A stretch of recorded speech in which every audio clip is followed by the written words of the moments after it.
Hi, I am Ashok and this is the Afterstory. We are looking at episode 3 of season 1, Bachelor's Wife and Other Stories. And We are going to look at this time in episode 3 titled When Righteousness Leaves a Scar.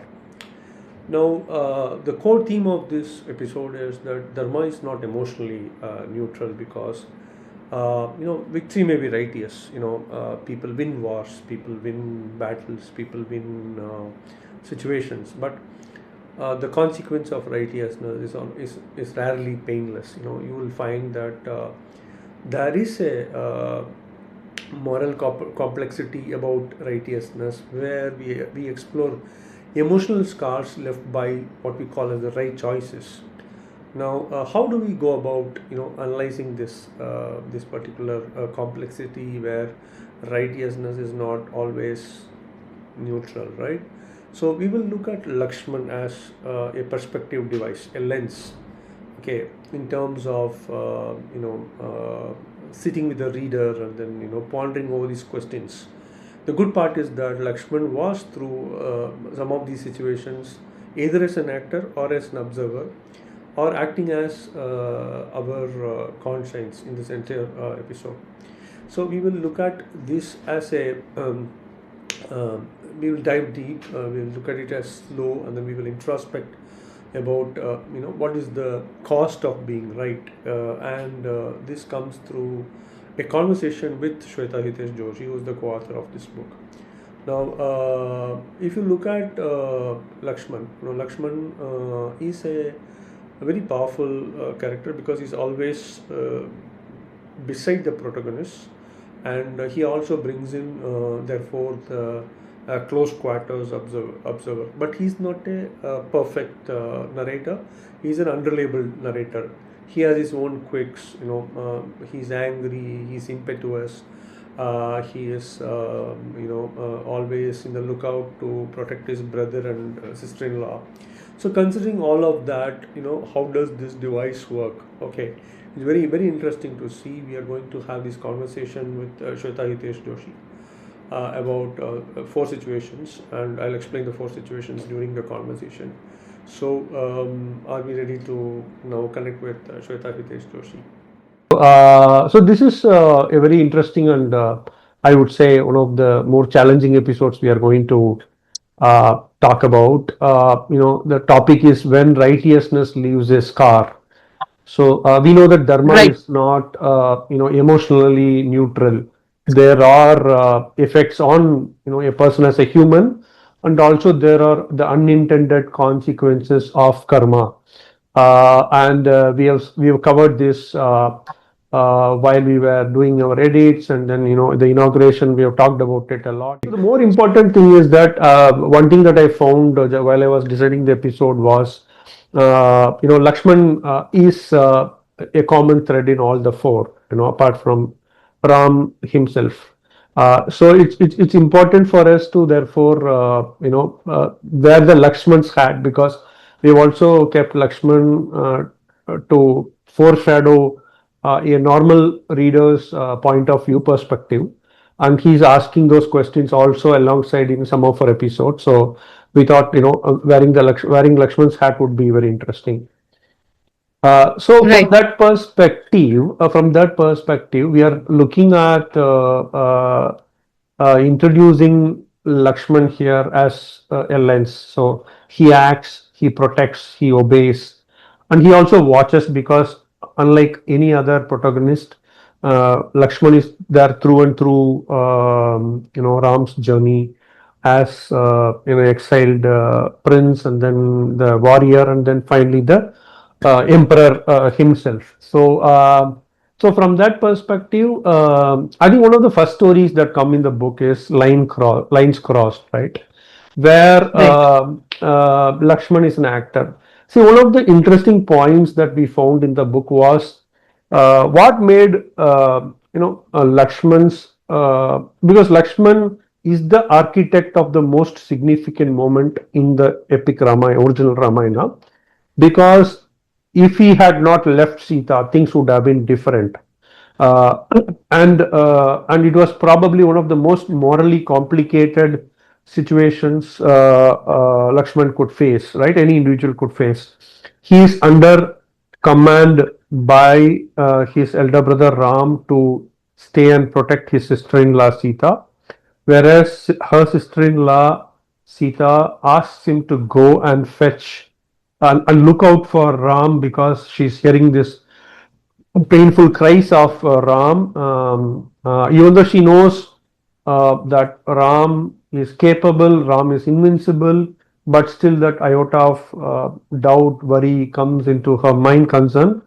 And then she wins rather brutally over Lakshman in terms of uh, provoking him to make a decision to leave her, and then the whole Ravana episode. So from that perspective, what are your thoughts on that moral complexity in terms of what Lakshman has been presented with? Right. So, you rightly said Lakshman's dilemma is the most complicated one, and I'm sure you, me, and reader can associate with it, because there are times in our lives also when to do or not to do is the bigger question. If Lakshman chose to stay with Sita, and God forbid something would have happened there, the history wouldn't have been lenient on Lakshman. We know whatever happened, and Sita was abducted, and to a greater or larger intent, the gravity of it falls on Lakshman. But imagine a situation where Sita asked Lakshman to go and search for Ram, and he would not go, and something, God forbid, have happened to Ram. Imagine the weightage of the guilt Lakshman would carry throughout his life. So either ways he would be, pointed finger at. And sometimes you have to choose between the battles, that which one is a bigger one, which one is a greater one. We call this, and that's how yeah, and that's how before leaving he prayed to the 7 different gods or deities, and in the modern history we see he formed the Lakshman Rekha. So that was to protect Sita. She was duped to step out of that Lakshman Rekha, but otherwise Lakshman has made a firewall so that she would be protected. At least I'll have lesser guilt there. Absolutely. So, but I want to zoom in on the Sita Lakshman Samvad itself, right? Right. So, I think there had to be a very compelling situation where Lakshman was provoked. Yeah, he was forced. He was forced and forced to a point that he had no other choice but to leave and look out for Ram. Yeah, so in that we cover the previous episode of Shurpanaka's attack on Sita, and then Ram does not intervene, but Lakshman intervenes, and Sita questions that intervention itself. Because Ram knows everything. Ram knows what to do for me. He is my husband. He will protect me. But there's a reason why he did not act. But you still went ahead and acted. And what do you have in mind? I think the question was ambiguous, but the question was ambiguous enough for Lakshman to feel small enough to feel that, I think it is a very ethically, on the fence question. Then, it would cast a shadow on Lakshman also. That is one part. The second part is, I think the question was designed to ensure that Ram's interest was important, because Lakshman also had the duty of protecting Ram, while he had a duty of protecting Sita under Ram's specific instructions. So the question was, I think I don't. It is as complicated as the Ram's sending Sita to exile sort of situation here. It is morally one of the most complex questions we have dealt with. The guilt actually follows Lakshman when he meets Shabari, when he deals with the Hanuman leap of faith, and then the subsequent stories. He still has the guilt of, not doing the other way. He should have stayed with Sita because he left Sita. Ravan was able to succeed. So that we've left it as it is. We've not diluted the essence of the epic, but I think we have dived deep enough to know that this is a situation that I think the reader should kind of consider and ponder. We are looking at the Bali's question, which is probably one of the most interesting questions that we have encountered. I think one of our reviewers, one of our avid readers have also, specifically pointed out this conversation of Bali Ram Samvad, where I think never ever in the entire history, entire epic, Ram had given an explanation of what he does. I think he chooses to answer because when Dharma speaks, it also acknowledges that there is the right, if you look at Bhagavad Gita, Krishna spoke those wonderful words of truth to Arjuna. So similarly, I think this conversation, even though it is not as complete as the Bhagavad Gita, but this is still a very important samvad or conversation itself, right? So can you kind of read out a small paragraph to the readers or viewers here, our audience, in terms of how a small piece can make a big difference? So I'm picking this piece when Bali is shot and his head is on Sugriev's lip, and the final moments of Bali. Sugriv held Bali's head on his lap, giving him support. He wiped away the blood oozing from the corner of Bali's mouth. Bali scoffed at Ram. He could identify him based on the descriptions he has heard from his spies. So, I heard, Prince, he spattered blood as he spoke, that you are the dawn of justice. If that is so, where is the justice in the arrow that entered my body?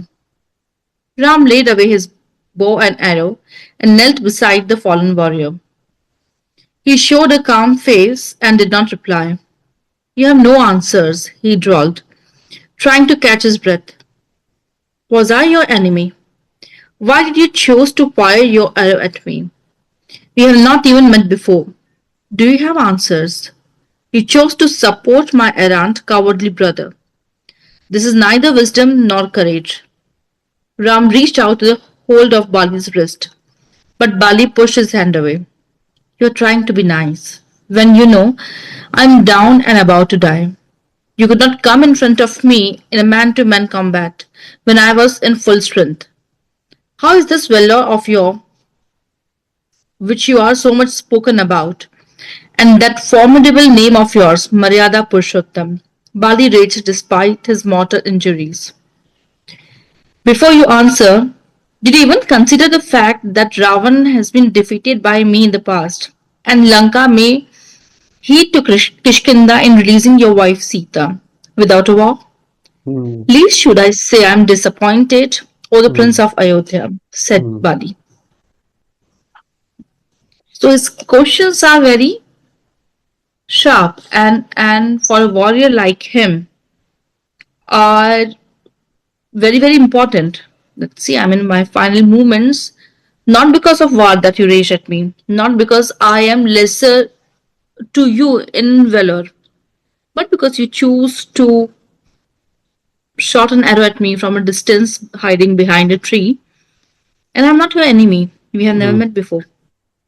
And Ram actually brings out very strong principles of Dharma here. One is, I think, prince to prince partnership, which is Sugriv being the king and Ram being the anointed king of prince of Ayodhya, Koshala. That's one. And second is, I think, the friendship and the partnership. So the partnership is like, I will help you. So there was a commitment. So he had, it's like, it goes back to the coinage of Maryada Purushottam, which we'll deal with in the next episode. So that is, his word and his arrow, one word comes true here, because that is the representation of Dharma. He's committed, given a word to Shugriv, and then he had to keep the word, no matter what. That is number two.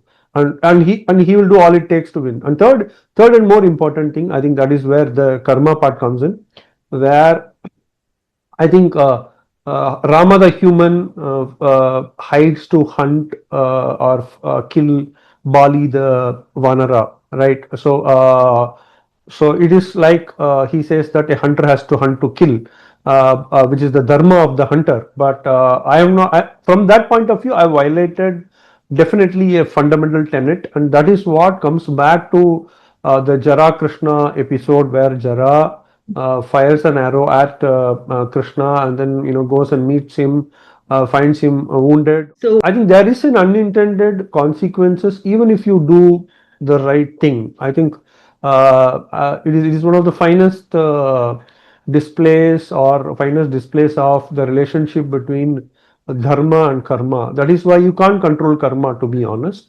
You can only control your dharma, and that is why Ram is the epitome of dharma, right? right.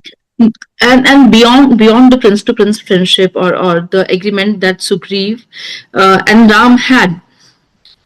First of all, to begin with, Ram heard the plea of Sugriv and what has happened to him and what has Bali done. If at all Bali was at Dharma's side, Ram would not have to have, taken this action. So the decision of agreeing to Sugriv, and this, and the moment he decided that okay, he will shot at Bali, was because Bali was not on the side of Dharma.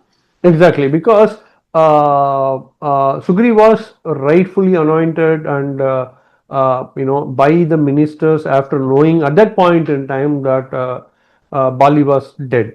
So of course, there are still a bit of ambiguity there, Yeah, and and more. the layers are there, but the situation could have been handled in a much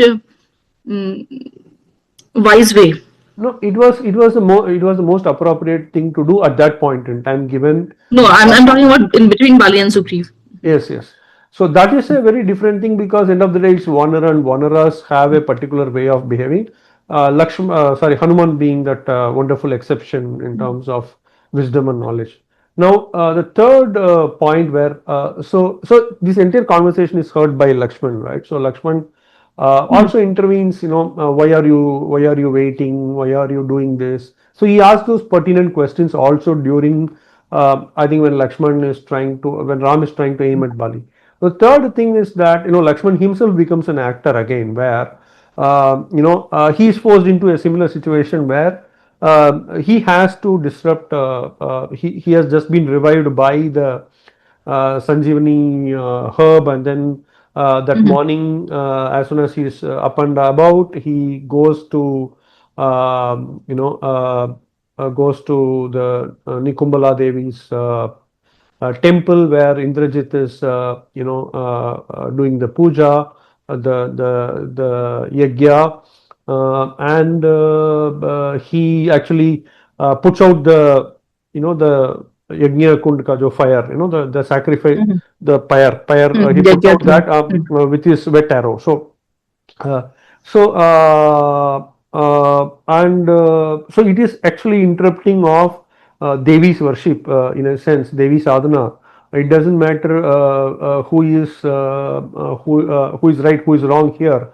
Bhakti has its own karma also, and that is why Ram is worried. After the Indrajit story, Cloud Whisperer, it overflows into the next story, Untimely Call, which is the genesis of Durga Puja, also in Calcutta, where the sixth Saptami evening, Sashti evening, the Ram is doing the puja because he wants to compensate, or I would say do a penance or a parihar to Nikumbala, and so he worships Durga.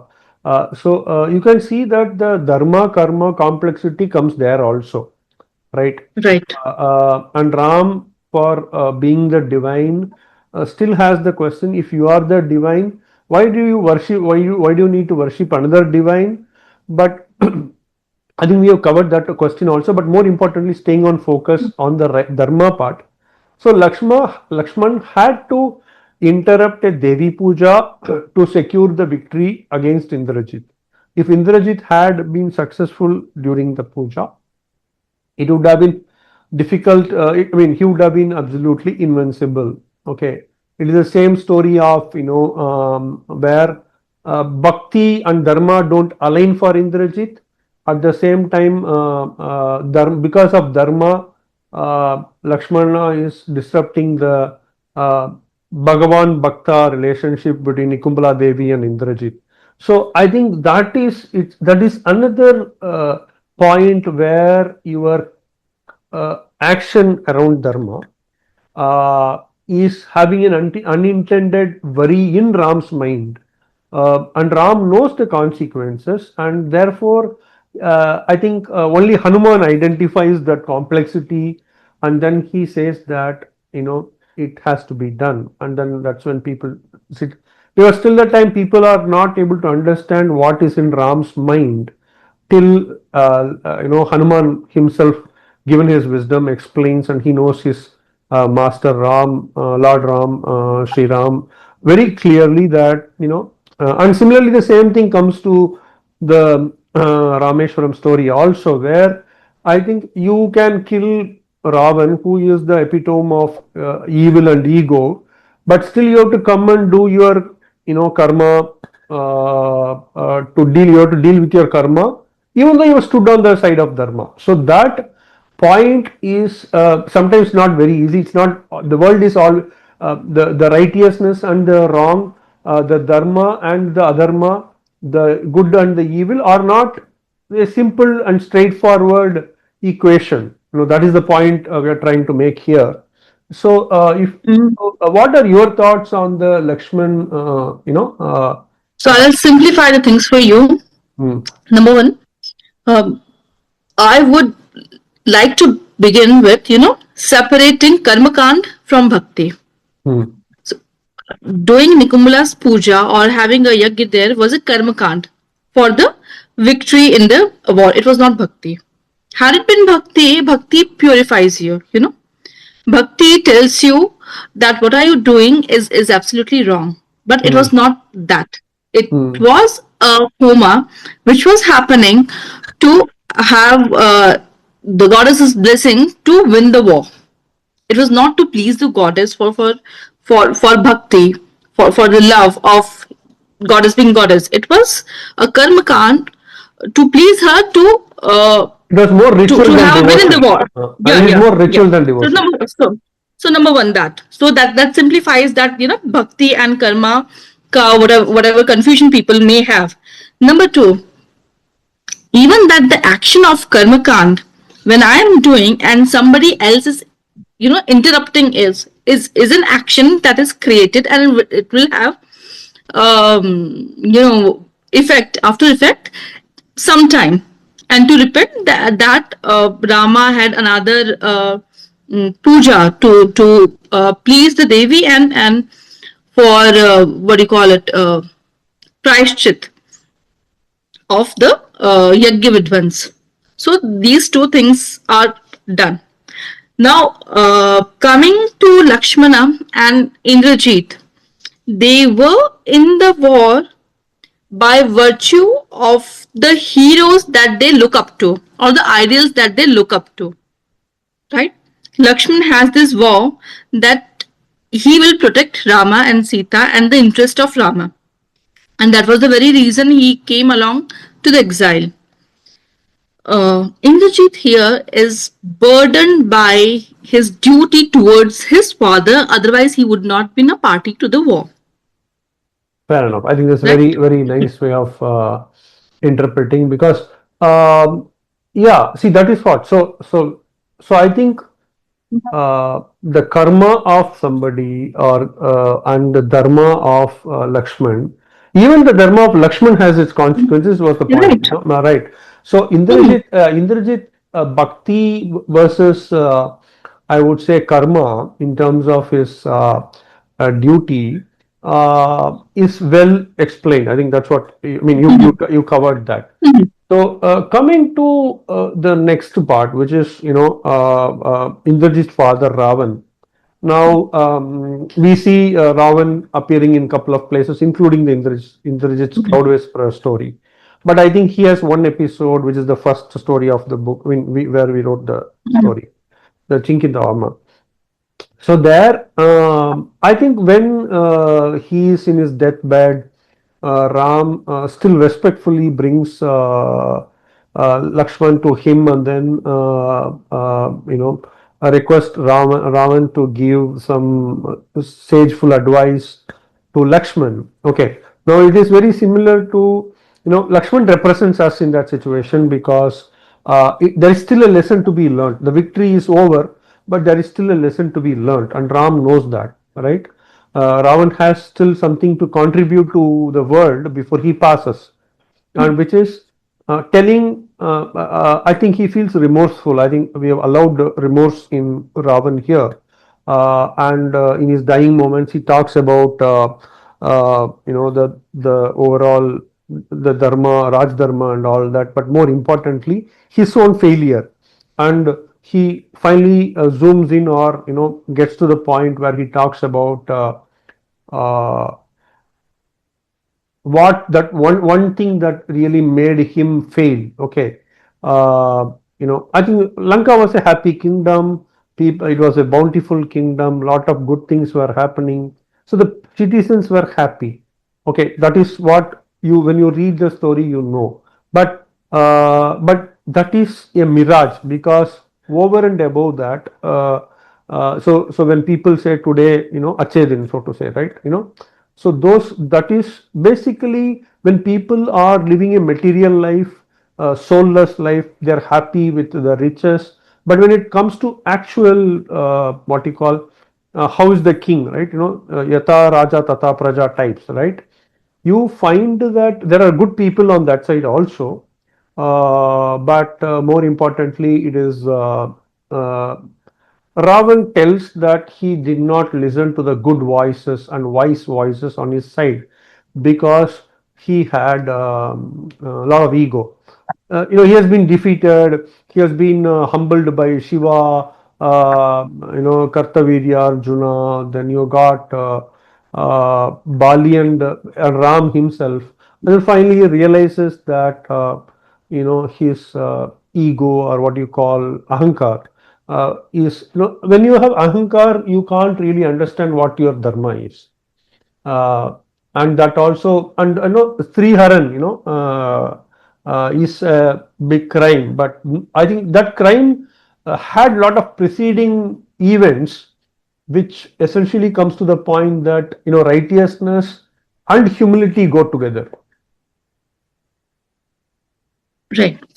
So, when you said the Lanka was a happy state, so it was happy state in his mind because he has captured all the gods. So Varun was under him, Indra was under him, and that is how it was happy. It was not happy because it was ultimately happy. It was happy in his mind because he has captured the three lok, and the gods were under him. Till one day Hanuman came and released all of them. Ravan, before coming to his final days and that final moment, he knew by the time that what he had done throughout his life. He is not somebody, beyond being Shiv's bhakt. He's not somebody who was goody good and he just abducted Sita. He had this habit of taking fights. He picking up fights. He picked up his first fight with his own stepbrother Kuber, and then eventually with everybody who came along his way. So his habit of picking a fight, his habit of vanity, and his habit of considering himself the greatest of all, so much so that he did not even listen to his brothers, his wife, his son, in his ego. Exactly. So once your uh, ego overpowers your intellect or wisdom, you are already on your downfall. Yeah, you are on your downfall. Well said. Next episode, we will, start with Lakshman, then move to the three brothers and Indrajit. So, viewers, thank you for joining us, and look forward to further conversations with Shweta. Thank you.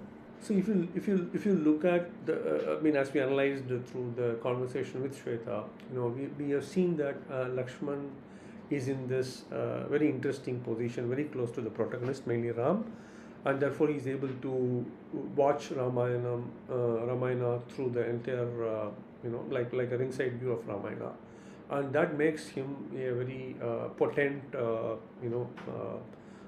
device for us to view this particular question of moral complexity about the consequences of righteousness. Now, Lakshman protects the story's movement. Okay, he also protects the conscience because, like us, he also has his questions, and through him we are able to see how the righteousness, Dharma, carries its complexity. So Dharma and karma, these are two sides of the same coin, so to say, right? Dharma is what you do, and karma is what is the effect. And sometimes these are not what you call linear relation. The correlation between these two are pretty complex. So as we see, victory is always not righteous, and it is rarely painless.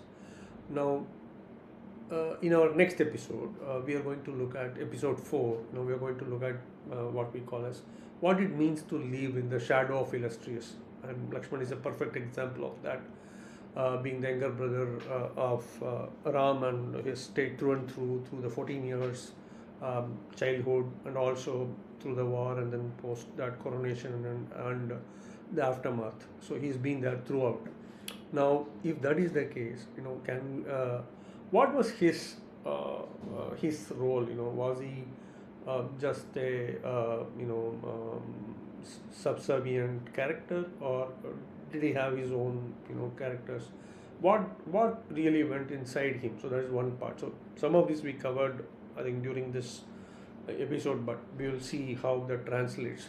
Which brings us to the other three brothers. We are going to look at three brothers, which in the book is with a story called Brother's Choice, and also we are going to look at Indrajit, who was supposed to be the heir apparent of the anointed heir of the mighty kingdom of Lanka. But so we are going to look at both in terms of this brotherhood and inheritance as subject. The characters who have lived within the shadows of the illustrious. So I think that would be very interesting, and so we will also meet Shweta again to have a deep dive into this subject, and that is what is in store for episode 4. Till then, goodbye. Thank you.